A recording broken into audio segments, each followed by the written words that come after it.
अस्सलाम वालेकुम दोस्तों, आज की वीडियो एक इखलाकी सबक हमें सिखाई गई।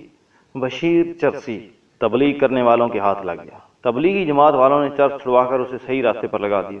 अब वो जमात के साथ जहाँ भी जाता तो उसका तारफ कराया जाता। ये हमारे बशीर भाई हैं, ये बड़े चर्सी थे, हमारे जेर असर उन्होंने चर्च पीना छोड़ दिया। एक दिन हस्बे मामूल तबलीगी दोस्तों ने उसका तारफ कराया कि बशीर भाई इन पाकिस्तानियों को ज़रा बताओ कि किस तरह तुमने तबलीगी जमात से मुतासिर होकर अपनी चर्च छोड़ी।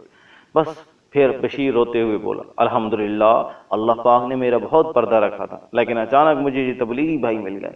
खुदा की कसम, इतना तो चर्च पीते हुए बदनाम नहीं हुआ था जितना जलील मैं चर्च छोड़ कर हो रहा हूँ।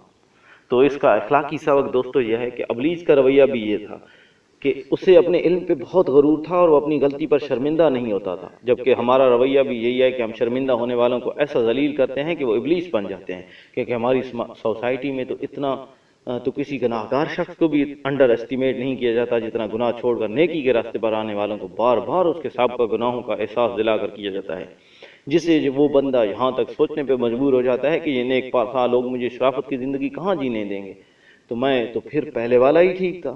और हमारी सोसाइटी का एक और अलमिया अपने गुनाहों से चश्म पोशी करना और दूसरों के गुनाहों पर नज़र रखना है, फिर उसके बाद उन पे जहन्नमी होने का टैग लगा देना है। तो आप इस बात का फैसला करना छोड़ क्यों नहीं देते कि कौन जन्नती है और कौन जहन्नमी।